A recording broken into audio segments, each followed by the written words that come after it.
बिस्मिल्लाहिर्रहमानिर्रहीम। अस्सलाम वालेकुम नाज़रीन। दुनिया भर में ज़लज़ले आने का सिलसिला जारी है। अजीब सी सूरत हाल है। सबसे पहले वेनेज़ुएला में एक ज़लज़ला आया जो कि 7.5 मैग्नीट्यूड का था और उसके नतीजे में काफ़ी तबाही हुई। उनकी अपनी स्टेटमेंट है कि 250 से ज़्यादा इमारतें गिरी और बहुत सारे लोग जो हैं वो जहाँ हलाक हुए।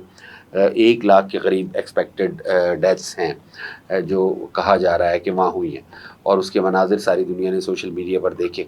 उसके बाद उसी दिन कैलिफोर्निया में ज़लज़ला आया, फ़िलिपीन में ज़लज़ला आया। उसके बाद पिछले 2-3 दिन से पाकिस्तान में ज़लज़ले के झटके फ़ील किए जा रहे हैं पंजाब में, केपी के अंदर भी, केपी और पंजाब में।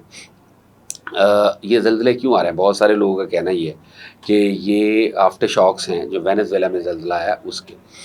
अच्छा ये हो सकता है टू सम एक्सटेंट अगर आप बात करें तो ये शायद काबिल कबूल हो, लेकिन अगर हम मजमूई तौर पे बात करें तो ये थोड़ी मुख्तलिफ सूरत हाल है। अगर हम समंदर ये ज़लज़ला आता कैसे है, ये अगर हम इसको पहले स्टडी कर लें तो उससे बहुत सारी चीज़ें क्लियर हो जाएंगी। समंदर के नीचे 15 किलोमीटर से लेकर 250 किलोमीटर तक क्रस्ट जो है, जो सख्त ज़मीन है जो समंदर के नीचे पाई जाती है, वो है और वो मुख्तलिफ़ पैचेस में बटी हुई है। उनको हम टेक्टोनिक प्लेट्स कहते हैं। अच्छा ये जो टेक्टोनिक प्लेट्स हैं ये 7 बड़ी हैं और 8 जो हैं वो छोटी हैं, छोटी-छोटी प्लेट्स हैं जिनके ऊपर ये पूरी दुनिया डिवाइडेड है, जिनके ऊपर समंदर कायम है और उसके नवाह में, गिरदो-नवाह में खुश्की के ऊपर हम इंसान बसते हैं। ये जो टेक्टोनिक प्लेट्स हैं आप इनकी ताकत का, इनकी माइट का अंदाज़ा लगाएं कि ज़ेरे समंदर 15 किलोमीटर से लेके और 250 किलोमीटर तक जो 230-35 किलोमीटर बड़ा हैवी क्रस्ट है, वो उसमें कितनी ताकत होगी और फिर उस क्रस्ट के नीचे उसके जो प्लेट्स हैं उनके उनके नीचे इतनी ज़्यादा हीट है, इतनी ज़्यादा शिद्दत है, इतना प्रेशर है पानी का और तवानाई का कि वो जब ज़रा सी भी हिलती हैं तो पूरी जो ऊपर दुनिया है उसे उलट कर रख देती हैं।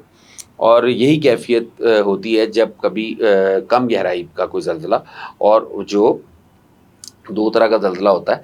एक शॉक वेव्स आती हैं जो हॉरिज़ॉन्टल होती हैं और एक शॉक वेव्स आती हैं जो वर्टिकल होती हैं और एक आती हैं जो हॉरिज़ॉन्टल होती हैं। तो जब कभी कोई हॉरिज़ॉन्टल जो वेव्स हैं उन पर मुश्तमिल ज़लज़ला जो कम गहराई से आए वो ज़्यादा नुकसानात करता है।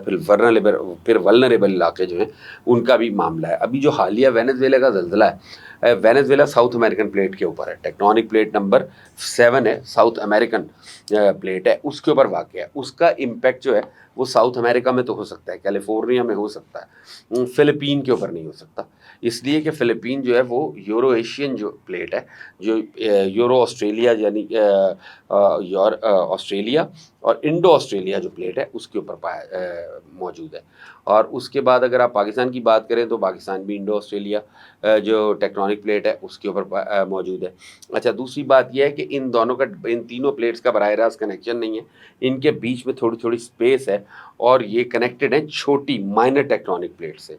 तो फिर क्या वजह है कि माहिरीन तो नहीं लेकिन बहुत सारे लोग इन ज़लज़लों को जो यहाँ आ रहे हैं उन्हें आफ्टर शॉक करार दे रहे हैं उस वेनेज़ुएला से रिलेटेड ज़लज़ले के। दुनिया की जो सबसे बड़ी प्लेट है वो इंडो ऑस्ट्रेलियन प्लेट है। उसके बाद ये जिसमें पाकिस्तान वाक़या है और पाकिस्तान और इंडिया के कुछ इलाके जो हैं वो वैसे भी दुनिया की सबसे बड़ी फॉल्ट लाइन के ऊपर बने हुए हैं। यानी दुनिया की सबसे बड़ी फॉल्ट लाइन से मुराद वो जगह होती है जहाँ 2 प्लेट्स आपस में मिल रही होती हैं और उसके ऊपर जो आबादी होती है वो इंतहाई वल्नरेबल होती है, वहाँ ज़लज़ला आने का इम्कान ज़्यादा होता है। पाकिस्तान की हालत ये है कि सारा पाकिस्तान फॉल्ट लाइन के ऊपर है। आपकी पार्लियामेंट जो इस्लामाबाद में है वो फॉल्ट लाइन पे है।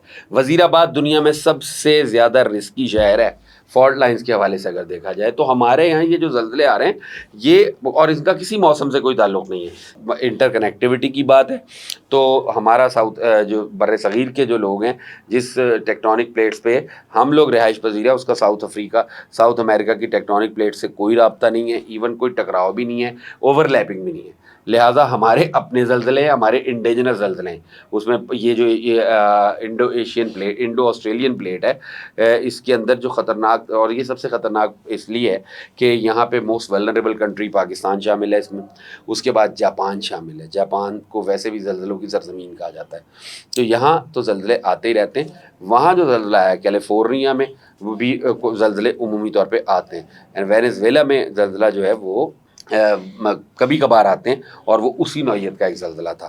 جہاں تک بات فلپین کی ہے تو فلپین بھی اسی بیلٹ میں ہے، وہ جاپان والی بیلٹ پر ہی ہے، اسی ٹیکٹونک پلیٹ پر ہے، اور فطرت جو ہے یا قدرت جو ہے اس سے تو مطلب لڑائی نہیں کی جا سکتی، لہٰذا اس کو ہم اس تناظر میں نہیں دیکھ سکتے۔ اگر ہم اس تناظر میں دیکھیں گے یا اس طرح کی باتیں پھیلائیں گے کہ یہ ایک جگہ پہ جو زلزلہ آیا ہے اس کے پریشر سے ہزاروں کلومیٹر دور دوسری جگہ پہ زلزلہ آ رہا ہے، تو ایسا بالکل نہیں، ایسا کچھ نہیں ہے۔ ایسا تو سمندری طوفانوں میں بھی نہیں ہوتا، سمندر کے ایک علاقے میں طوفان آتا ہے، ایک علاقے میں، اور یہ طوفان جو ہے یہ بھی کیا ہوتا ہے، ٹیکٹونک پلیٹس کے ہلنے اور وہاں سے جو انرجی ریلیز ہوتی ہے اس کے نتیجے میں یہ طوفان آتے ہیں۔ تو اگر ایسا ہو تو پوری دنیا میں سمندر ایک ہی مرتبہ ابل پڑے، تو اس قدر غیر سائنسی منطقیں پیش کرنا وہ غیر مناسب بات ہے۔ جو حقیقت ہے وہ یہی ہے کہ زلزلہ ہر جگہ کا اپنا ہی ہے۔